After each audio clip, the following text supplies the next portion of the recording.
Consciously adjusting your language can reshape your mindset, improve communication, and empower your life with positivity and possibility. Words matter. Choose them wisely. Words are not merely tools for communication but potent instruments for shaping thoughts, emotions, and social interactions.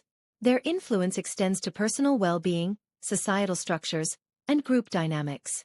Here are 4 examples of words or phrases you can minimize to foster positive change in your life. Should. Why to avoid? Should implies obligation or regret, fostering guilt and self-doubt. Replacing it with could opens up possibilities and empowerment. Example. Change I should exercise to I could exercise to feel healthier. Can. Why to avoid? Can't establishes mental barriers and a defeatist attitude. Replacing it with proactive phrasing encourages problem-solving and optimism. Example. Change I can't do this to I'll find a way to make this work. Always/never. Why to avoid? These absolutes can exaggerate negativity and escalate conflict in relationships. Replacing them with more balanced language promotes constructive communication. Example. Change you never listen to me to I feel unheard sometimes. Just, as a qualifier. Why to avoid?